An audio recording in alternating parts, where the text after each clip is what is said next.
Gimana ya perempuan-perempuan dalam posisi keagamaan misalnya, kenapa ahli hadis kok tidak ada yang perempuan?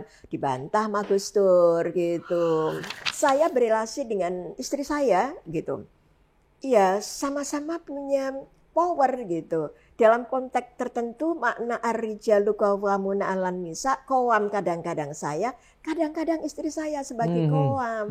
Tapi Gus Dur sebagai ketua PBNU, tokoh demokrasi, budayawan, menjelaskan dengan indah, dengan baik, dan ini memanusiakan manusia tanpa kecuali. Bahasa Gus Dur itu perubahan tidak cukup satu generasi. Asik. Siap ya. Jadi Mas J dan kawan-kawan jangan patah kalau satu generasi nggak berhasil. Lanjutkan. Oke, bahwa kita melakukan perubahan hari ini, hasilnya bisa jadi adalah generasi setelahnya. Iya, anak-anakmu penikmatnya. Oke.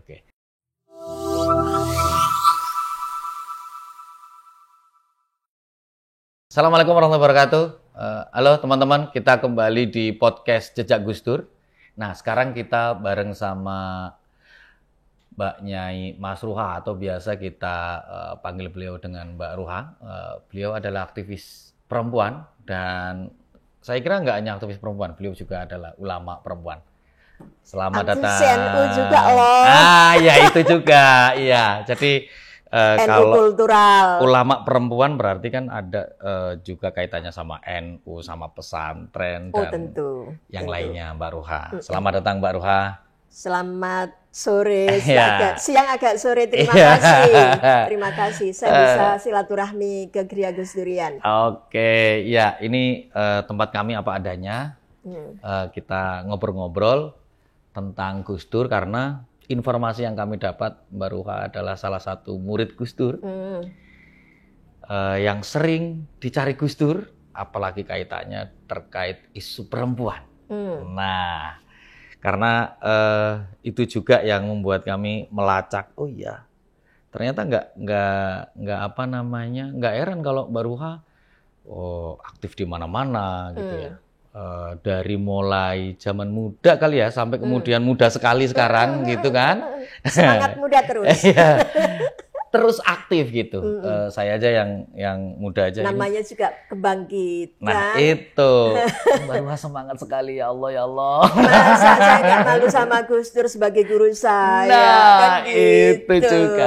Nah kalau boleh tahu Mbak Ruha, apa pengalaman kecil yang mungkin Mbak Ruha dirasa penting membentuk Mbak Ruha menjadi seperti sekarang gitu. Momentum kecil karena ini nih aku menjadi sekarang gitu. Oke.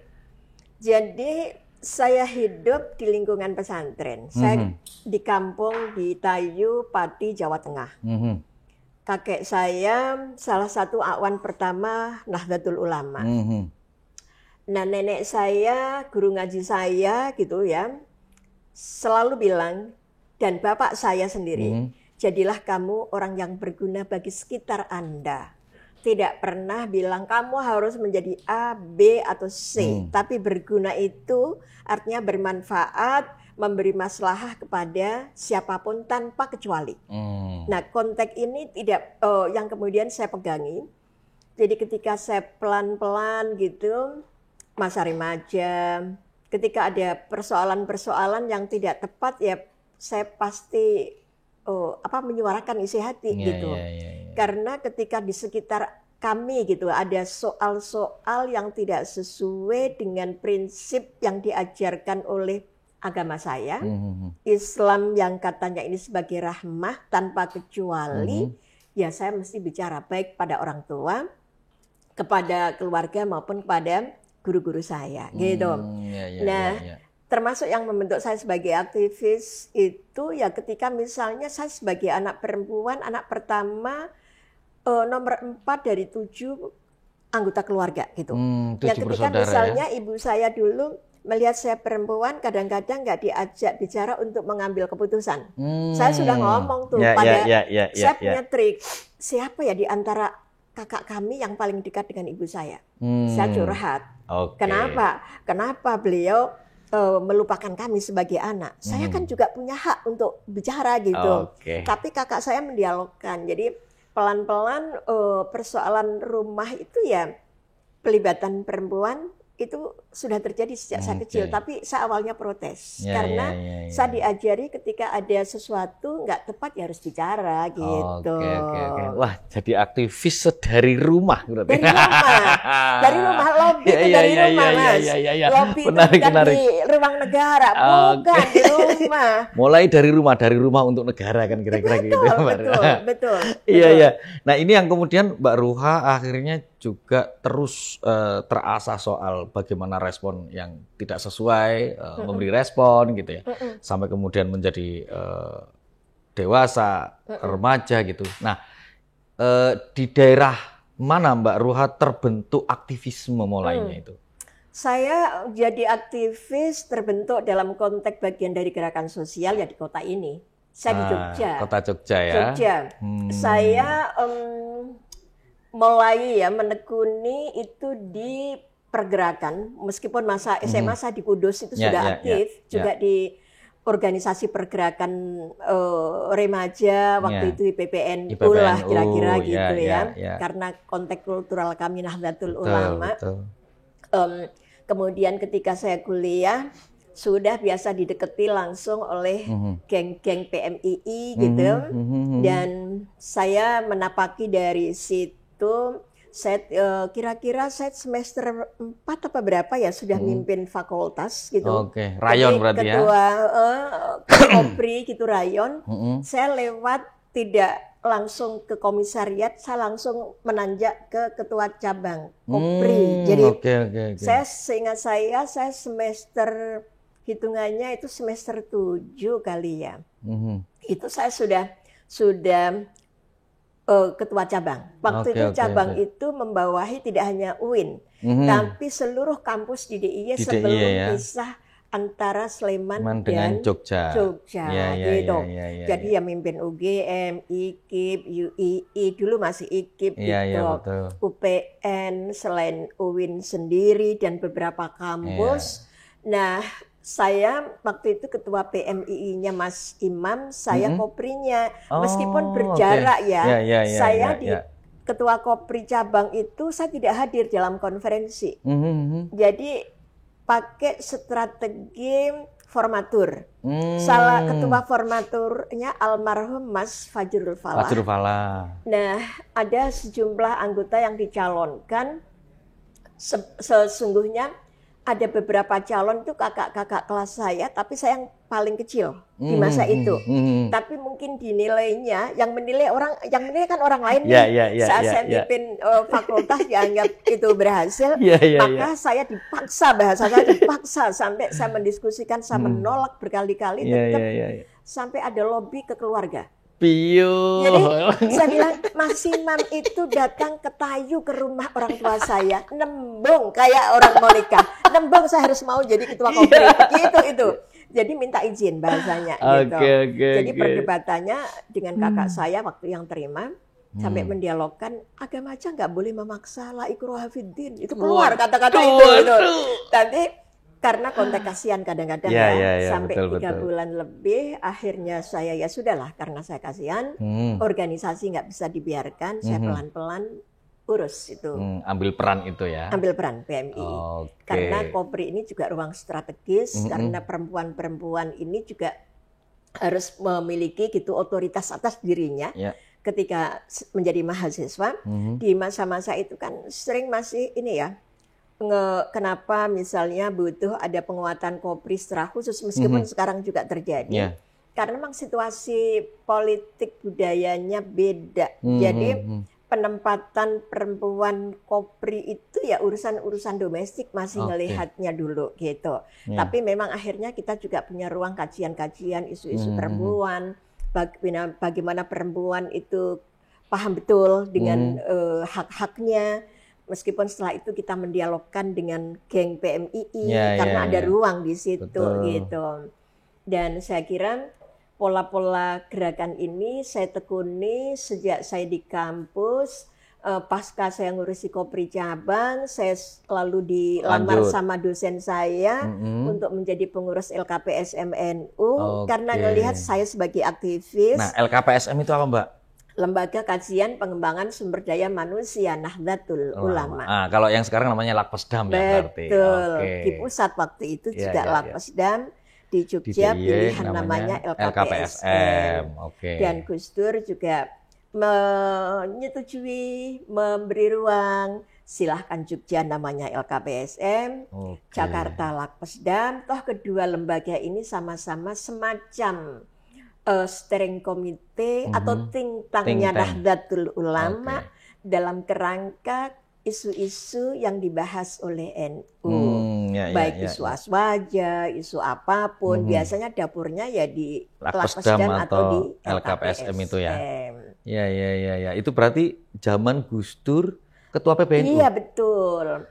Nah, karena konteks sebagai aktivisme gitu, selain saya tadi pasca di LKPSM, karena LKPSM bagian dari gerakan sosial yang lain, Forum LSM DIY, saya juga waktu itu diminta atau dipilih atau terpilih sebagai salah satu pengurus Forum LSM DIY.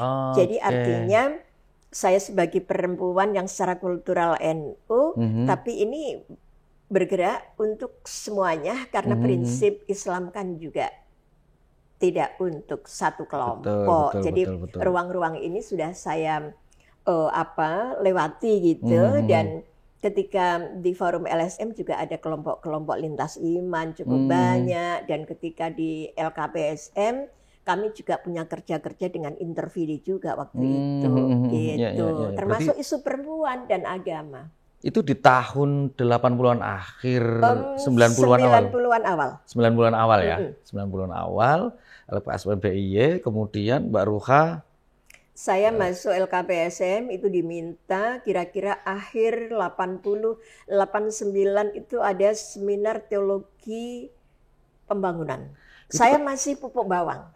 Jadi itu kalau nggak salah Mas Imam Aziz juga di situ. Iya, beliau lebih senior kan. Tapi saya bagian pupuk bawang, hadir di situ, ikut berproses. Tapi setelah itu memang saya diminta untuk terlibat dan menjadi bagian penting.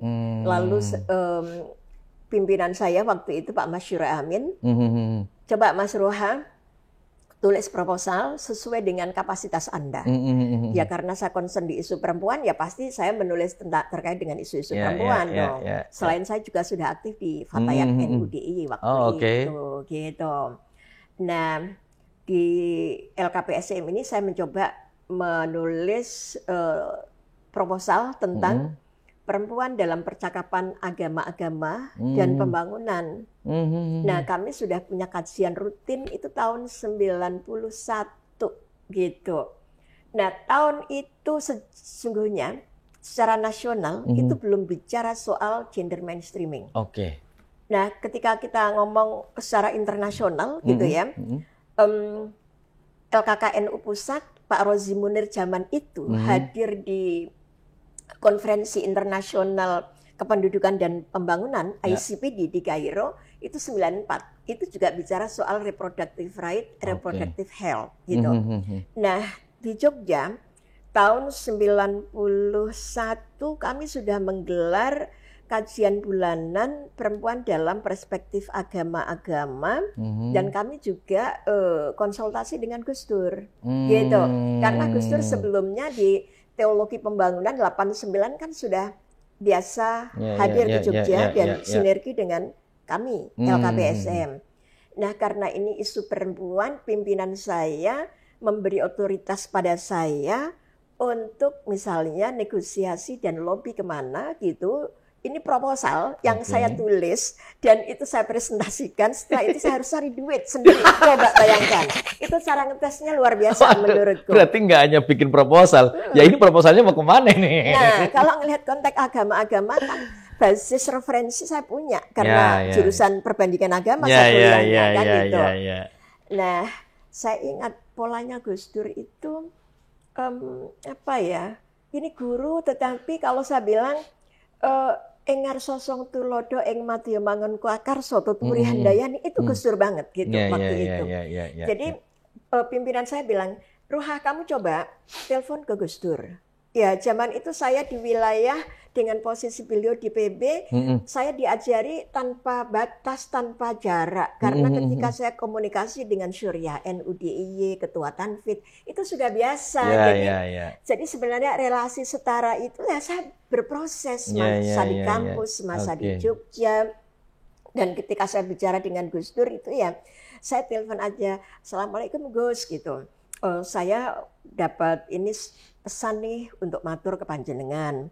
Kami telah menyiapkan proposal tentang gitu ya, perbincangan perempuan dalam agama-agama dan kaitannya dengan pembangunan. Saya ceritakan gagasan ini, lalu beliau gini, sudah, kapan kalau ke Jakarta, kantor PB. Nah, pimpinan saya meminta saya yang datang ke Jakarta, saya ketemu beliau. Jadi sehari sebelum saya datang, saya sudah komunikasi. Saya besok insya Allah sowan, gitu. Dan ketika saya belum masuk ke ruangan beliau sudah bilang gini, wah Mas Ruah, yuk masuk, kapan kamu datang? Jadi kayak sudah ngerasa mencium gitu. Mencium bau kalinya, bau suara gitu ya.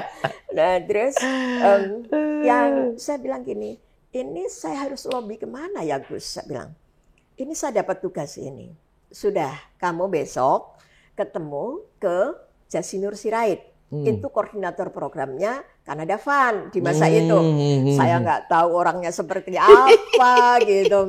Terus, tapi saya tahu polanya Gus Dur. Saya yakin beliau akan komunikasi dulu dengan Pak Jasinur.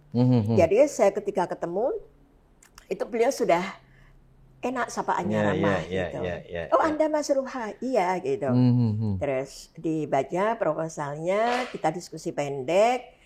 Sembari itu juga saya cerita Pak Sarwani, beliau kan juga pimpinan Lakpesda masa itu atau di bagian lain gitulah. Terus ya saya cerita relasi Lakpesda Pusat dengan LKPSM NU DIY. Saya jelaskan DIY lebih concern ke isu kajian, kalau di Lakpesdam banyak ke pengembangan masyarakat. Nah dari sini makin cair, beliau bilang, tidak lama lagi saya akan kabari gitu. Kayaknya nggak sampai seminggu saya ditelepon sama Jasinur Sirait. Saya terima proposal Anda. Saya setuju. Itu kan bahagia ya. Buat saya orang yang di apa istilahnya dikasih tugas, saya suruh lobby dan saya berhasil. Meskipun sejarah saya menulis proposal zaman itu saya juga ditempa oleh pimpinan LKPSM NU DIY untuk belajar di FISKA. Forum Indonesia untuk apa ya, keadilan pokoknya di level nasional gitu, jaringan. Jadi itu diundang LSM dari berbagai daerah. Zaman itu masih ada loh berlatih nulis proposal dan lomba coba. Saya dapat juara gitu sama dia. Dapat juara gitu. Jadi tapi memang saya harus belajar betul. Kalau nulis tentang ini, referensinya ini, jadi sudah di kepala ini sudah saya siapin. Nah dari situ kan makin percaya diri di tempat terus gitu. Dan Gus Dur juga mengajari kami dengan cara beliau sebagai pemimpin, sebagai guru dan mengarahkan gitu, mengarahkan yang positif kamu caranya begini nanti misalnya. Jadi, sampai Gus Dur ngasih tahu ini caranya begini nanti. Gitu. Itu poin yang pertama ketika saya lobby dengan Pak Jasinur Sirait. Tapi yang berikutnya setelah sukses saya hadir lagi ke PBNU. Gus, ini seminar akan dilakukan bulan sekian. Ini ada sejumlah narasumber yang dulu kita diskusikan di dalam proposal itu, saya bilang. Yang dari Jakarta ada Ibu Mariana Katopo, salah satunya kan, ada Ibu Gedong Gus Oka dari Bali gitu. Dah, kamu ke Jakarta, beberapa orang yang nanti penting kamu temui gitu untuk disonding awal. Di luar aktivis saya kan bisa jejaring tuh kayak Warga Hafid dan lainnya, sebagai moderator saya bisa komunikasi sendiri. Tapi kalau dengan Mariana Katopo, salah satunya waktu itu beliau tulis memo. Kamu datang ke rumahnya, ciri-ciri rumahnya seperti ini. Saya ingat waktu itu rumah beliau di Imam Bonjol atau jalan apa sih ingat saya gitu ya. Terus beliau punya kucing banyak gitu. Sampaikan salam saya, tapi sambil saya memberi surat dari Gus Dur. Jadi ada pengantar. Jadi ada ininya bahwa passwordnya lah kira-kira. Ada gitu. passwordnya dan saya yakin Gus Dur sudah kontak dulu. Iya, Nanti iya, ada iya. kader saya datang. Gitu. Oh, Gus Dur sampai ngomongnya begitu ya? Iya. Ngasih arah begitu, Iya. kemudian ini nanti dibawa gitu. Betul, betul. Itu kan artinya beliau itu mengajari kader-kader muda Oke. gitu agar menjadi pemimpin yang baik, bisa komunikasi dengan baik dan bisa dipercaya Oke. oleh pihak-pihak lain. Ya. Karena di sisi lain kan seringkali bahkan kita katakanlah diminta oleh senior, udah kamu ke sana. Tanpa dikasih apapun, briefingan nggak ada, suruh bekerja sendiri, apa arahan nggak ada, sehingga kayak terjun di medan pertempuran tanpa amunisi sama sekali, Mbak. Nah, dari cerita Mbak Ruhah sama Gus Dur ini saya melihatnya, berarti Gus Dur ngasih amunisi, ngasih strateginya nanti Betul, begini, betul. ibarat itu sebuah perang ya, Betul, gitu. betul. Ya, artinya kita bisa belajar dari Gus Dur. Oh iya. Jadi saya senior ya harus begitulah kira-kira begitu. Iya. Jadi kalau kita sebagai pemimpin itu ya menginternalisasi dan membumikan jiwa-jiwa kepemimpinan itu, Oke. jangan disimpan Ya. gitu. Karena saya ingat betul ya di luar itu ketika saya ke kantor PB zaman dulu kan biasa ya kita datang gitu dengan berkeringat-keringat gitu. Di kantor PBNU, terus udah disiapin minum, saya ingat sama stafnya gitu. Ya udah cukup beliau sama saya datang sebagai tamu, gadis ada teh, kamu mau apa kue apa gitu, cukup teh Gus gitu. Terus di sampingnya itu lagi ada rapat pengurus pusat RMI. Ya. Mas Ruah, kamu kenal dengan Pak pimpinan RMI di zaman beliau? Pak, kalau saya mau sebut agak lupa sih namanya. Yang pesantren Python. Python Probolinggo. Yang Python ya. Kiai Mutawakil. Bukan, sebelum beliau. Sebelum beliau. Sebelum beliau. Nanti saya pasti ingat. Ya. Nah, beliau gini, dah kamu ikut rapat itu. Nanti saya bilang, itu Mas Ruah dari Jogja. Gitu. Jadi ya saya kenal baik dengan pimpinan RMI itu, disapa-sapa, hai Mbak Ruah gitu. Jadi artinya saya juga mengenali gimana sebenarnya konsep Robitoh Ma'ahid Islam gitu, dengan konteks jejaring dengan pesantren-pesantren. Gitu. Jadi saya sebenarnya banyak belajar di level nasional, saya bawa ke Jogja. Karena kebetulan saya punya tugas misalnya untuk jalan ke Jakarta. Nah, sikap kepemimpinan Gus Dur saya anggap sebagai guru, sebagai kakak juga karena memberi arah dengan relasi yang misalnya tidak kemudian membuat kami setara gitu. Karena beliau kadang-kadang gini, saya ingat itu kalau mau diskusi di kantor NU wilayah, di kantor Tompean, itu kantornya LKPSM, selalu gunakan ruang diskusinya di situ. Dari tempatnya Pak Saiful Mujab, itu beliau jalan, kami jemput dengan pimpinan dan tim. Mas Ruha, nanti saya bicara apa ya gitu, topik ini. Jadi sebenarnya bukan beliau tidak tahu, tapi beliau hanya ngetes saya di pikiran saya gitu. Jadi artinya saya sebagai pimpinan program, bahasanya waktu itu ya harus paham dengan proposal itu yang saya tulis itu. Itu kan konteks memberdayakan, jangan diambil sisi negatif, tapi saya punya semangat gitu. Jadi siapapun yang saya hubungi, saya ajak bicara, saya harus siap konsepnya. Gitu. Tentang apa nanti saya harus bicara.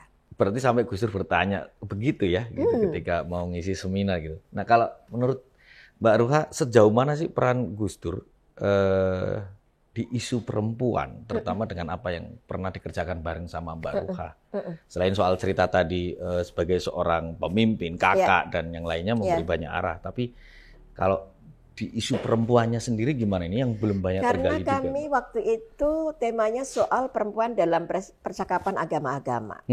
Jadi beliau nggak lihat bahwa konsep agama-agama itu, gitu bahasanya, ada konteks teologis dan konteks kedudukan perempuan dan juga cita perempuan sebagai manusia gitu. Itu 3 poin yang saya ingat beliau bicara.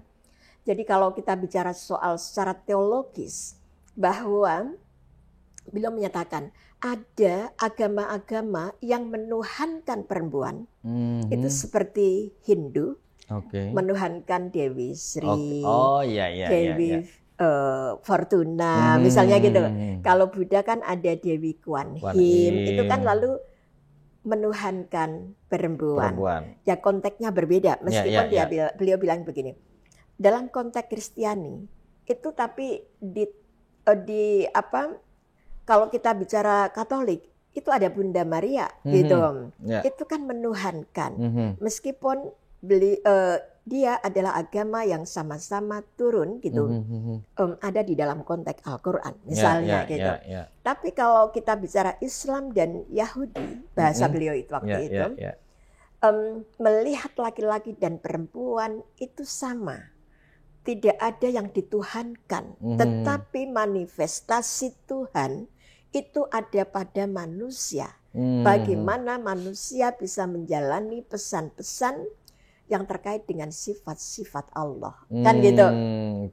Maha baik, Maha Rahman, misalnya dan seterusnya. Itu implementasinya kan pada laki-laki dan perempuan, tidak hanya untuk laki-laki saja gitu, atau perempuan saja. Gitu, itu sudah wacana itu sudah muncul awal 90-an gitu. Meskipun kita tidak bicara konsep gender sama sekali enggak waktu itu. Istilah gender belum kuat saat itu ya. Belum ditemukan, belum kita kenali. Meskipun Ocle gitu ya konteks dunia, istilah gender kan tahun 70-an. Tapi konteks Indonesia gitu baru ngebahas kan akhir 90-an dan tahun 2000 saat Gus Dur jadi presiden keluar Inpres pengarusutamaan gender itu ya. Gitu. Nah, saya kira NU melalui LKPSM itu tahun 90-an awal sudah bicara soal perempuan dalam konteks agama-agama. Dan ketika bicara laki-laki dan perempuan itu sama di hadapan Tuhan gitu, dengan teks-teks agamanya juga dikeluarkan. Isu ketakwaan, isu ihsan itu ya untuk laki-laki dan perempuan. Misalnya inna akramakum indallahi atqakum, soal takwa, soal laki perempuan pasangan, hunna libasul lakum wa antum libasul lahun. Itu kan artinya tidak satu sisi, keduanya ini kesalingan. Bahasa Kang Fakih Mubadalah itu sebenarnya konsep ini sudah lama kita bahas, kita diskusiin gitu. Gus Dur menjelaskan itu dengan gamblang di hadapan para peserta kajian kami dari lintas iman dan juga lintas generasi. Karena kalau kami bikin diskusi tidak semata dari para senior, tapi anak-anak muda dari organisasi ekstra kampus, PMII, HMI, IMM, laki perempuan kita undang. Selain juga ormas keagamanya NU, Muhammadiyah, lalu Katolik, KWI, PWI dan seterusnya gitu. Nah, itu di tahun-tahun itu soal ide relasi laki-laki dan perempuan, apakah sudah sekencang sekarang, Mbak, atau dominasi? Saya sebenarnya terinspirasi begini awalnya ya. Kenapa ya di Nahdlatul Ulama ini kok ngelihat perempuan ini tetap di posisi kedua gitu. Awalnya saya diskusi itu dengan teman-teman Ansor, teman-teman aktivis NU. Nah, ketika saya diminta untuk nulis sebuah kegiatan, sebuah program, ya saya kaitkan dengan pandangan agama-agama karena basisku perbandingan agama gitu. Dan NU sejatinya kalau dalam konsep awal kehadiran NU yang saya pelajari itu banyak dokumen-dokumen terkait dengan afirmasi perempuan. Nah, ini harus dibuktikan nih, gitu. Bongkar pikiran di kalangan NU selain ke yang lain, gitu. Tapi prioritasnya di NU karena Baruha lebih banyak aktivitasnya kan di situ ya, di LPS MU DIY, Fatayat NU DIY gitu. Nah, selain soal Gus Dur mengeluarkan soal perspektif itu ya, gitu, bagaimana teologinya gitu, ada hal lain yang kemudian Mbak Ruha dapatkan gitu terkait peran Gus Dur di isu perempuan gitu, yang Mbak Ruha? Banyak. Jadi gini, ketika ngelihat tadi kan saya bicara kaitan dengan konteks teologi, konteks fungsi saja gitu. Fungsi secara biologis laki-laki dan perempuan meskipun di mata Tuhan sama, itu saya kaitkan dengan konsep reproductive right, hak reproduksi dan kesehatan reproduksi. Karena beliau melihat punya fungsi secara kodrati yang berbeda. Nah, artinya ketika berbeda itu punya hak yang berbeda. Nah, ini yang kemudian kita tekuni di isu ini karena pasca 90-an awal kami 97 itu sudah bikin seminar nasional perempuan, agama dan kesehatan reproduksi. 97 gitu. Ya? 97 itu nasional juga menggerakkan jejaring yang kira-kira Gus Dur waktu itu nunggu selama 3 hari sama Bu Sinta. Kami di Duta Wacana, Mbak Alisa salah satu yang ikut menyertai gitu. Jadi ya ini bukti sebenarnya Gus Dur itu concern kepada isu perempuan, isu hak reproduksi perempuan, isu hak-hak perempuan. Karena ketika di kajian agama-agama itu yang bulanan itu juga pertanyaan-pertanyaan yang muncul itu keluar, gimana ya perempuan-perempuan dalam posisi keagamaan misalnya, kenapa ahli hadis kok tidak ada yang perempuan, dibantah sama Gus Dur gitu.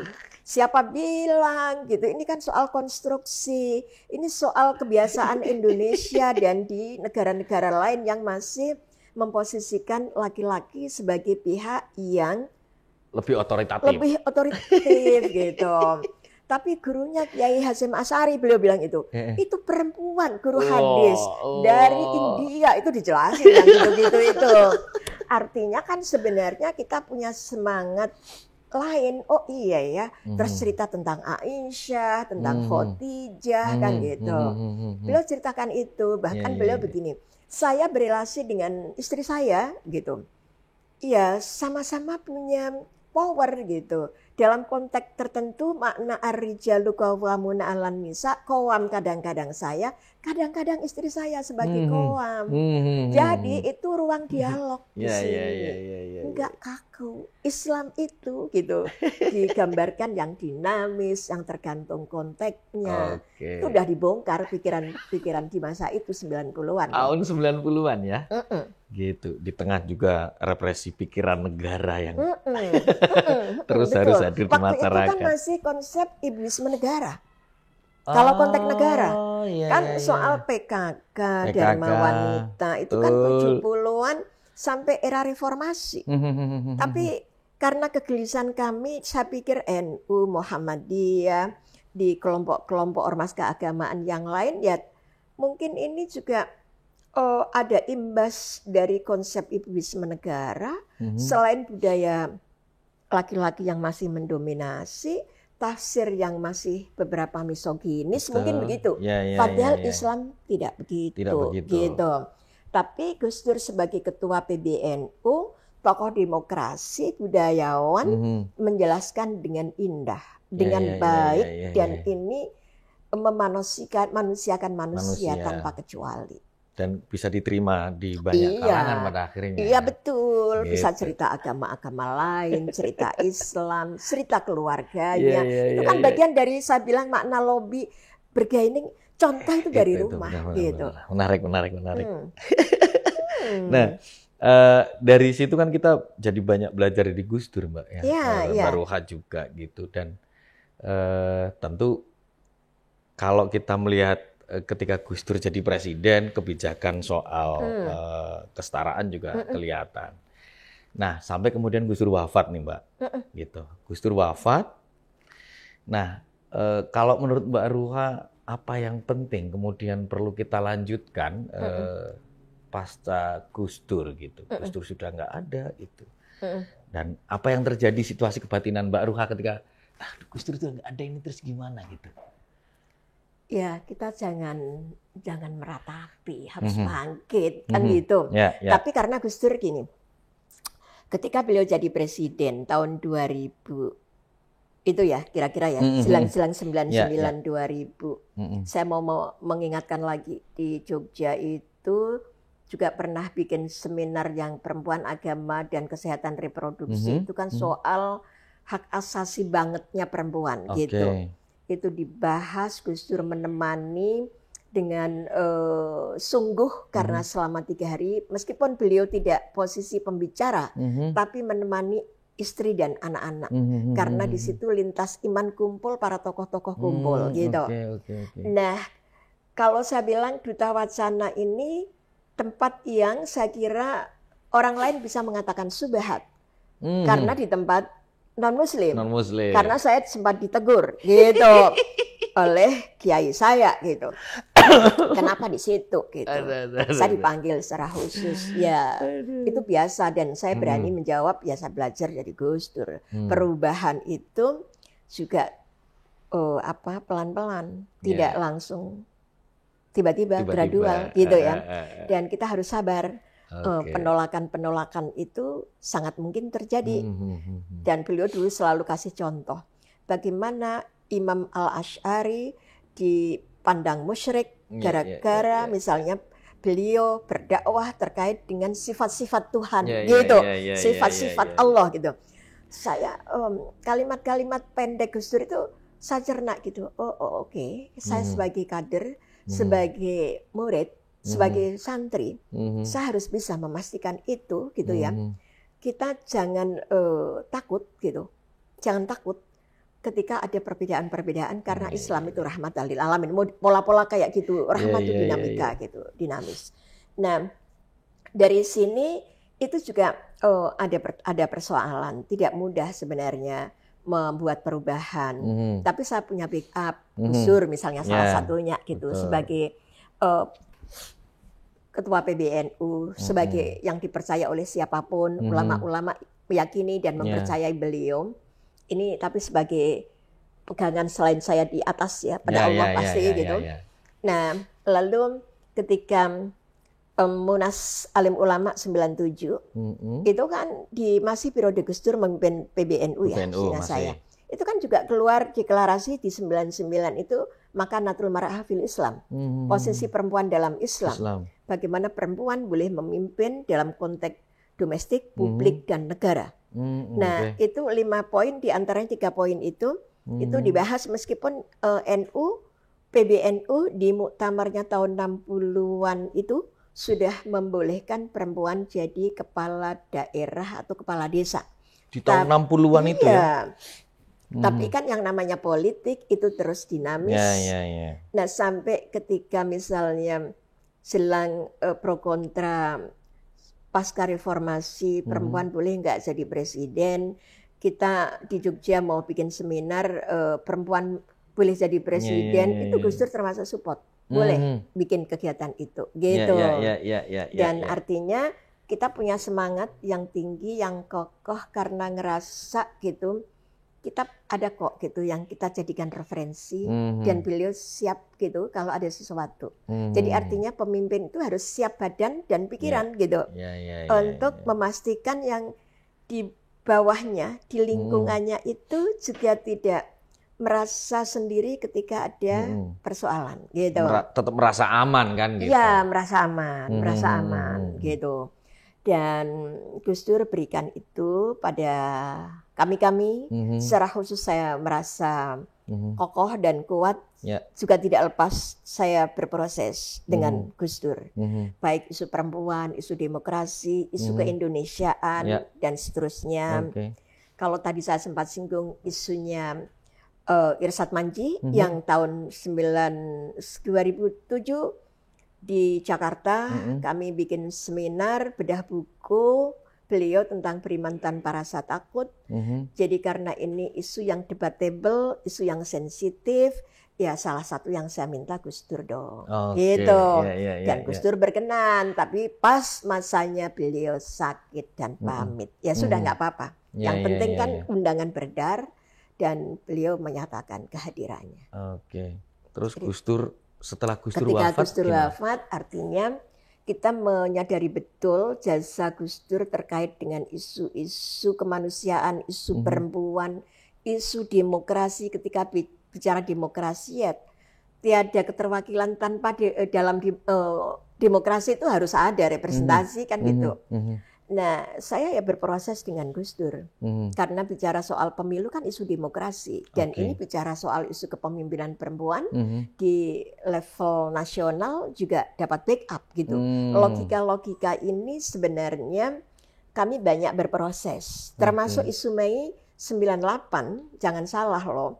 Gus Dur waktu itu juga banyak ditanya oleh gerakan sipil, kelompok lintas iman ketika isu perempuan yang korban perkosaan boleh nggak menghentikan kehamilannya gitu. Dan beliau menjawab dengan cara yang tepat gitu. Irtikab akhafud dhararin wajib, dua-duanya itu buruk bagi si korban, tapi korban boleh memilih yang paling ringan. Nah, posisi ini saya pikir tetap mempertimbangkan yang lemah, tapi yang lemah itu yang memutuskan. Yang paling ringan. Jadi ini isu-isu perempuan. Suara korbannya itu betul, jadi ini isu sensitif yang memang waktu itu debatable, tapi pikiran-pikiran ini pemuka agama, pemimpin ya harus bikin jaminan pernyataan yang melindungi dong, gitu. Pada yang dilemahkan, yang merasa didolimi, dan dia memang harus dipeluk. Agama itu kan memeluk sebenarnya. Agama-agama, pemimpin itu juga harus tadi gitu.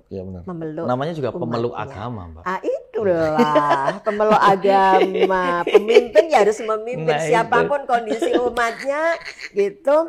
Pas tidak pas, ya cara mengingatkan yang tepat, yang tidak kemudian membuat umat itu marah dan kecewa menjadi bagian dari organisasi itu atau ketika kita bertanya. Jadi Gus Dur itu menurutku dalam respon-responsnya selalu arif dan menenangkan bagi siapapun. Gitu ya Gus Dur ya.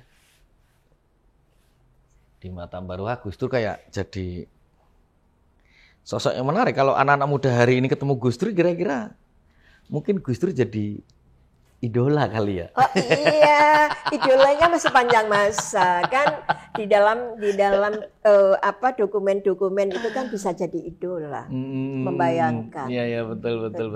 Kan tidak harus ketemu fisik langsung, tetapi pikiran-pikiran itu bisa dijadikan referensi. Iya betul. Apalagi Gus Dur juga ada warisan pemikiran, warisan perjuangan gitu ya.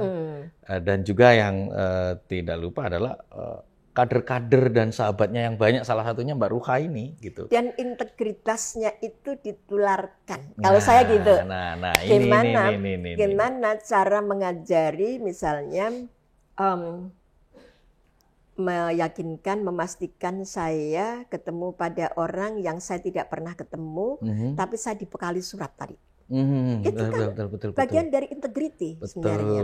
Mengajari saya, kamu jangan ragu, nanti akan diterima dengan baik, tapi bekalnya ini sudah dikasih. Gitu. Tidak dengan tangan kosong lah ya. Iyalah. Gitu. Iya. Nah, sampai kemudian hari ini Gus Dur nggak ada, Mbak Ruha tetap bergerak gitu dengan tentu banyak kawan seperjuangan gitu. Terutama yang sekarang menjadi concern Mbak Ruha di Kongres Ulama Perempuan Indonesia. Dan Mbak Ruha kan sebagai sekarang sekretaris Majelis Musyawarah Kongres Ulama Perempuan Indonesia. Yeah. Apakah ini juga bagian dari rentetan aktivisme Mbak Ruha dari zaman kecil, muda, sampai kemudian sekarang gitu? Ada KUPI gitu. Iya, saya kira iya. Jadi orang itu kan terbentuk nggak bisa tiba-tiba. Nah, karena memaknai diri itu ya berproses dari kecil. Kecil ditempa menjadi remaja, dewasa, terus berproses. Kalau saya concern di isu misalnya lintas iman sejak saya SMA, usia SMA sudah senang gitu.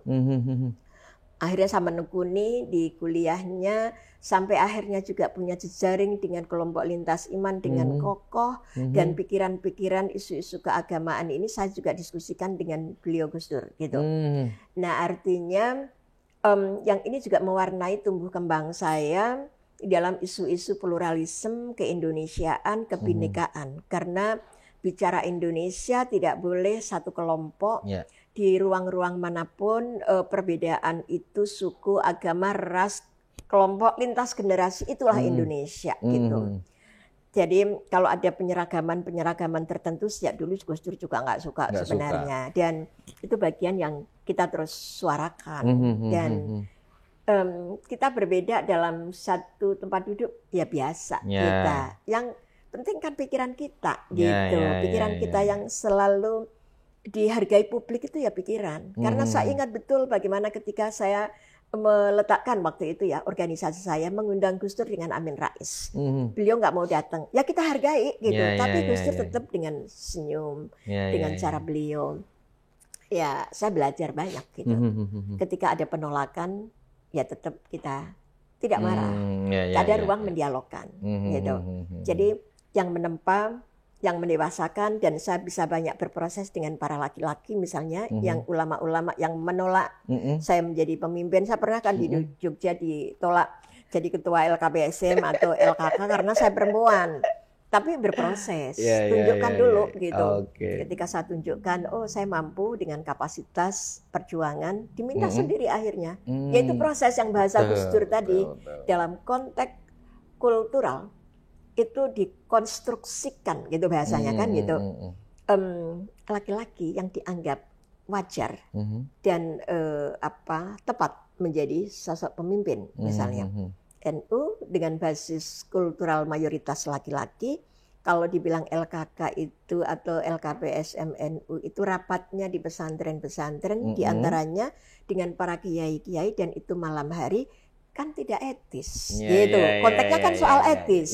Kalau etis ini kan soal baik dan tidak baik. Makna baik tidak baik itu bisa berubah. Gitu ya. Ini soal budaya saya soal kira. Konstruk masyarakat juga kan. Dan itu tidak pernah marah saya cuma senyum saja gitu. Jadi saya sebenarnya belajar strategi lobby, tidak pernah marah, mendengar cara orang berbeda. Ya berproses di NU dan dengan Gus Dur juga gitu. Sampai kemudian ketika di KUPI ini juga ragam-ragam cara orang melihat. Perbedaan-perbedaan pandang selalu terjadi. Ya kita tidak boleh misalnya ada kelompok tertentu memandang KUPI itu liberal misalnya. Ya itu mah biasa kan gitu. Terus kita harus reaktif kan nggak perlu gitu kan. Tapi justru kita ajak bicara, kita dekati ini loh maksudnya kami kan gitu. Yang sering kali dihadapi KUPI apa Mbak? Misalkan KUPI muncul dengan istilah baru nih, ulama perempuan gitu. Di mana asosiasi orang awam itu namanya ulama biasanya laki-laki gitu. Ini ulama perempuan. Apakah kemudian sampai nggak hanya liberal, ini kelompok orang-orang sesat jangan-jangan ini. Kan gitu. Apakah sampai ke situ Mbak tantangan yang muncul gitu? Iya, awal-awal sih saya kira perempuan-perempuan yang bagian dari KUPI sendiri juga ketakutan waktu itu. Takut menyebut ulama perempuan. Tapi ini kan butuh proses. Kayak dulu saya bilang gini, istilah gender itu banyak orang dulu takut. Nah, jadi saya ingat betul, saya punya kajian rutin soal kesetaraan gender di komunitas muda NU. Sama yang para nyai-nyai dan kiai. Nah, cara Mas Mansur Fakih memfasilitasi, saya belajar dengan beliau. Tujuan Anda hidup itu Pak Kiai dan para nyai apa? Gitu. Gitu, kebahagiaan. Sampai dikupas konteks relasi. Kalau keputusan itu diputuskan seseorang bahagia enggak? Tidak, gitu. Gitu. Ketika ini setara, sama, bisa didialogkan. Kalau kita pakai istilah lain apa ya gitu? Apakah al-adalah, apakah musawah gitu? Itu debatable gitu. Terus sampai suatu waktu belum satu pandang, tapi yang penting substansinya oke. Mereka substansi clear gitu. Ya kalau substansi kan bisa gunakan istilah gender karena tidak ada padan katanya gitu. Ya itu juga dialog caranya, kita mendialogkan. Lalu yang di anak-anak muda, saya ingat betul gitu, kiai-kiai sepuh itu bilang gini, Bu, ndak usah bilang gender. Terus apa Pak Yai? Kesetaraan umat saja gitu. Oh iya. Ya sudah. Yang penting secara substansi kami tetap ke sana. Ini soal kemasan. Dan kemasan ini saya sudah biasa melakukan di Jogja. Dibawa ke Kupi kan kita punya kemasan yang soft gitu. Betul. Yang bisa diterima publik luas. Dirasa itu beda ketika di kemasan itu ditolak, padahal kemasannya bagus, kemasannya cocok, isinya kadang-kadang mereka sudahlah gitu. Jadi kan makanya kemasan-kemasan buat Kupit juga bagian penting. Tapi kalau Kupit jelas kemasan dan isinya harus bagus dong. Gitu. Nah, pola-pola ini tantangan-tantangan ya sampai sekarang masih dihadapi Kupit kan, karena mayoritas masyarakat Indonesia atau dunia itu kan masih memandang tadi sebelah mata yang dipandang punya kapasitas, punya otoritas itu ya para laki-laki gitu. Ulama ya laki-laki. Tidak ada ulama perempuan. Tapi semua berproses. Saya meyakini proses ini juga banyak belajar di proses gender diterima, proses isu makanatul mar'ah fil Islam di zaman PBNU yang saya tanya waktu itu kepada kiai-kiai NU di Jogja khususnya. Apakah Pak Yai ikut membaca dokumen ini dan mengenali ini diketuk, disahkan, dideklarasikan di 99 dan 97. Muktamar 99 di Jawa Timur saya bilang itu. Di Lirboyo. Kayaknya pada enggak. Tapi saya jelaskan ini loh Pak Yai dokumennya. Oh iya. Saya setuju gitu. Tapi artinya kan sering tidak membumi. Jadi kebijakan itu tidak membumi dan yang membumikan ya kita sebagai warganya gitu. Logika-logika itu yang kami bangun. Jadi alat kami kalau dulu bicara soal isu gender ya punya alat makanatul mar'ah fil Islam. Nah Kupi ini fatwa-fatwanya juga sekarang mulai banyak dipakai oleh teman-teman baik dari kalangan aktivis NU atau teman-teman Muhammadiyah gitu. Karena memang kajian-kajian keagamaannya kita kuat. Selain Quran, hadis, fiqh, aqwalul ulama, pengalaman korban, kemudian juga konstitusi sebagai bagian dari warga Indonesia, itu kan lebih mudah diterima. Selain fakta-fakta pengalaman korban menjadi pertimbangan utama gitu. Jadi yang semula mempersoalkan fatwa ya pelan-pelan bisa mendengar dan bisa menggunakan. Jadi saya ingatkan perubahan tidak bisa langsung gradual. Sabar ya gitu. Perjuangan butuh kesabaran. Betul. Perubahan juga. Bahasa Gus Dur itu perubahan tidak cukup satu generasi. Asik. Siap ya. Jadi Mas J dan kawan-kawan jangan patah kalau satu generasi nggak berhasil. Lanjutkan. Bahwa kita melakukan perubahan hari ini, hasilnya bisa jadi adalah generasi setelahnya. Iya, anak-anakmu penikmatnya. Begitu juga ya apa yang kita rasakan sekarang. Bisa jadi karena ya dulu pernah diinisiasi Mbak Ruha dan kawan-kawannya kan. Itu secara sejarah kan gitu. Betul. Saya punya sejarah dengan Gus Dur, ada orang-orang punya sejarah dengan saya. Kan logikanya gitu. Betul. Nah kalau melihat Kupi ke depan Mbak, apa masa depan yang Mbak Ruha bayangkan dengan Kupi ini? Kupi kalau saya bayangkan, kalau organisasi itu banyak yang gitu, istilahnya membincang, itu bisa cinta, bisa tidak cinta, tapi tidak cinta pasti cinta karena bicara tentang Kupi akan makin besar. Saya melihat pengalaman Gus Dur, bagaimana ketika Gus Dur misalnya diomongin, dianggap sesat, dihina. Tapi kan ketika beliau tiada, semua mengatakan harum, kan gitu. Harum itu tidak saat masih tetap kita berjuang, tapi ada masa proses itu akan terus berjalan. Mungkin generasi-generasi kami, generasi anak Mas J yang akan menikmati Kupi itu menjadi harum dan makin meluas di dunia. Meskipun kami meyakini saat ini juga banyak negara-negara yang belajar dengan caranya Kupi. Betul. Gitu. Wah, dahsyat ini. Ngeri. Ini juga bagian inspirasi kami saya kira dengan Gus Dur. Oke. Dakwah jangan Jangan bosan, jangan henti kalau punya niat untuk transformasi, untuk keadilan sosial, untuk kemanusiaan, untuk alam. Mantap. Gitu. Wah, ini dia. Nah, saya kira banyak sekali yang kita dapat nih, teman-teman, dari obrolan sama Mbak Ruha nih. Mbak Ruha adalah aktivis perempuan, ulama perempuan, aktivis NU, gitu ya. Dan kalau kita lihat dari ceritanya Mbak Ruha, dari kecil sampai beliau hari ini masih inline ini. Kongruen gitu, mati urip untuk kemaslahatan, keadilan, manusia, dan kesetaraan laki-laki dan perempuan terus harus diperjuangkan. Apalagi melalui kelompok-kelompok agama ya Mbak ya. Iya. Dan ini menjadi inspirasi bagi kita semua. Mungkin satu kalimat atau quote yang penting Mbak Ruha perlu sampaikan kepada generasi muda, Mbak. Apa yang terpikir oleh Mbak Ruha? Saya mau katakan begini, rekam jejaknya Gus Dur, jadikan ini inspirasi. Oke. Karena beliau ini sosok yang pada masanya itu debatable-nya sangat tinggi. Oke. Tidak hanya satu kelompok yang NU saja menyoal, tapi keharuman itu hadir setelah beliau pergi. Jadi menikmati memang kadang-kadang setelah tiada gitu. Jadi mari kita terus suarakan tentang Gus Dur. Siap, terima kasih Mbak Ruha, salah satu murid Gus Dur yang saya kira penting kalau teman-teman di tengah jalan, di tengah apapun ketemu Mbak Ruha, jangan sungkan-sungkan sapa beliau.